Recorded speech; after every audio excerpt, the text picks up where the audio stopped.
শুরুতে যখন আমি আমার ইউটিউব চ্যানেলটা খুলি তখন ভাবতাম যে আমার মতো একটা সাধারণ লোক, মানে যে কিনা চাকরি করে, অফিস যায়, রোজ সকালে 9টার সময় বাড়ি থেকে বেরোয় আর সন্ধ্যে 6টার পর অফিস থেকে বেরোয়, মানে তখন অন্ধকার হয়ে যায়। তো এরকম একজন ইউটিউব চ্যানেল খুলে দেখাবেটাই বা কী। তারপর মনে হলো যে কলকাতায় আদৌ কি দেখানোর জিনিসের কোনো অভাব আছে?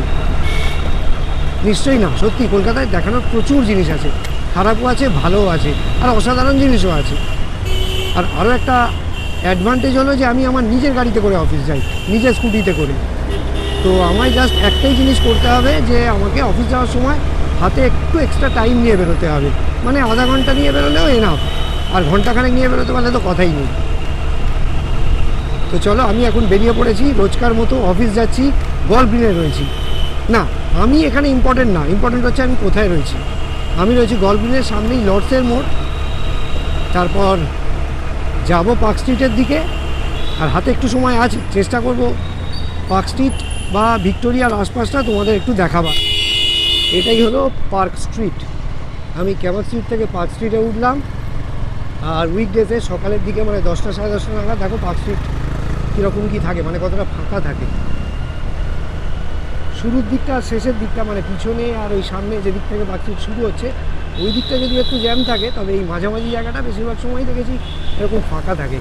আর এখানে একটা সিগন্যাল আছে।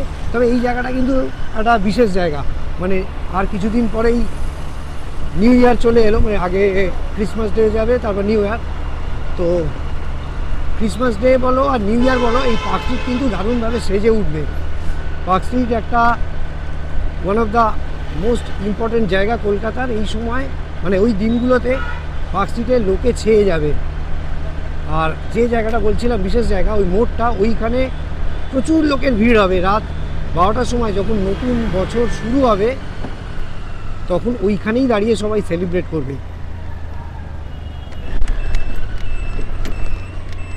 হ্যাঁ,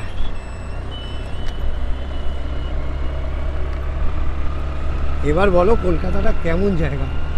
বছরের অন্য সময়গুলো হয়তো এতটা ভালো লাগবে না, কারণ রোদের মধ্যে গাড়ি চালাতে ফেটে যাবে। কিন্তু এরকম সময় দেখো, কে ঘুমোচ্ছে, কে শান্তিতে ঘুমোচ্ছে, আর এই মাঠে খেলাধুলো হচ্ছে।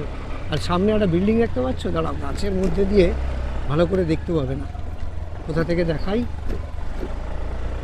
আচ্ছা, যাই হোক, দেখো দুদিকে মাঠে কীভাবে খেলাধুলো চলছে। দেখো, আমার বাড়ি অনেক দূর, না হলে আমি এরকম জায়গায় এসে মাঠে বসে থাকতাম। ওদিকে হকি খেলা হচ্ছে, আর এখানে ওই যে বিল্ডিংটা দেখতে পাচ্ছ, ওটা হলো দা 42। আমি ওই দিক দিয়েই যাব, ওই দিক দিয়েই ফিরবো। চলো, এখন দাঁড়িয়ে এনজয় করতে পারবো না, কারণ আমার হাতে খুব বেশি সময় নেই। আমি জাস্ট কলকাতাটা, তোমাদের কলকাতার ভালো ভালো জায়গাগুলো ঘুরে দেখানোর জন্যই এদিকে ঘুরছি। যদিও আমার নিজেরও খুব ভালো লাগছে, নিজেও এনজয় করছি। আচ্ছা, এটা হচ্ছে PWD ময়দান টেন্ট।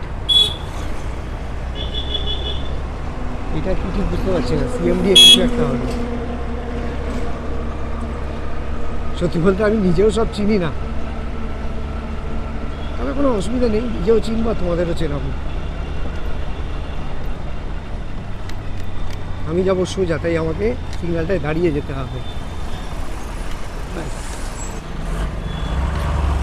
সিগন্যালটা গ্রিন হয়ে গেছে। ডান দিকে দেখতে পাচ্ছ, ওটা হলো ফোর্ট উইলিয়ামের গেট। এই মাত্র কয়েকদিন আগেই এই দিকে এসেছিলাম, আর এই ক্যাসুরিনা রোডের একটা ভিডিও করেছিলাম। জানি না তোমরা আদৌ দেখেছো কিনা। এই যে এই দিকটা, এই জায়গাটা ফাটাফাটি জায়গাটা, কিন্তু গাছ আছে, বসার জায়গা আছে, ছাওয়া আছে, রোদ আছে, সব আছে। আর ওই দিকে ফোর্ট উইলিয়াম। যদি কলকাতার এদিকটা তোমরা আগে না এসে থাকো, তাহলে এরকম সময়, মানে শীতকালে এসে অ্যাটলিস্ট গাড়ি থাকলে আর কি গাড়ি চালিয়ে যেতে পারো, মন ভরে যাবে। ওদিকটা চলে যাচ্ছে খিদিরপুরের দিকে।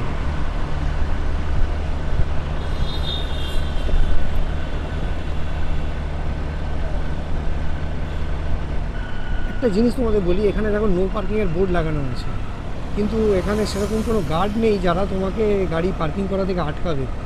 মানে ভিতরে ভিতরে কিছু কিছু গাড়ি রাখা রয়েছে, লোকজন দাঁড়িয়ে আছে। তো বুঝতেই পারছো যে জায়গাটাকে তোমরা যদি গাড়ি নিয়ে আসো কীভাবে ইউটিলাইজ করবে।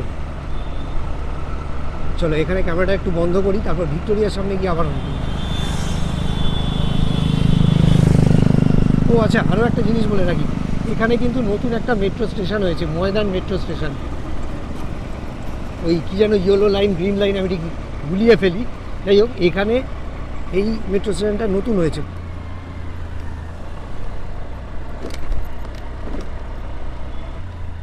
আর এবার ডান দিকে রয়েছে ভিক্টোরিয়া মেমোরিয়াল। এই বাঁদিকে দেখো, আর রাস্তার অবস্থা দেখো, এই যে হলুদ হলুদ হয়ে আছে এগুলো হচ্ছে ওদের দান। ওই যে ঘোড়া রয়েছে, আর এই হলো ঘোড়ার গাড়ি। ভিক্টোরিয়া এলে একবার ঘোড়ার গাড়ি চড়া কিন্তু মাস্ট, না চড়লে পাপ হবে। যদি একটা রাউন্ড মাত্র 500 টাকা চাইবে ওরা, যদি বার্গেনিং করতে পারো জানি না, হয়তো কিছু কম হতে পারে। যদিও সত্যি বলতে আমি এখনও নিজেই চড়িনি। যাই হোক, এই হলো ভিক্টোরিয়া। এখানে 2 ওয়ে আছে, দেখো ওদিক থেকে গাড়ি যাচ্ছে ওই হসপিটাল রোডের দিকে, মানে যেদিক থেকে আমি এলাম, আর বাঁ দিকে আমি যাচ্ছি শেক্সপিয়ার সরণির দিকে। ভিক্টোরিয়া এখনও তেমন ভিড় হয়নি, মনে হচ্ছে কোনো স্কুলের এক্সকারশন চলছে, তাই ইউনিফর্ম পরা ছেলে মেয়েদের দেখতে পেলাম। যাই হোক, চলো আজকে এটুকুই দেখাবার চেষ্টা করলাম। যদি ভিডিওটা ভালো লাগে তাহলে আমার চ্যানেলটাকে লাইক, শেয়ার আর সাবস্ক্রাইব করে দিও। আবার হয়তো কালকে, হয়তো পরশু এরকমই কোনো ভিডিওতে দেখা হবে, কথা হবে। ভালো থেকো, টাটা।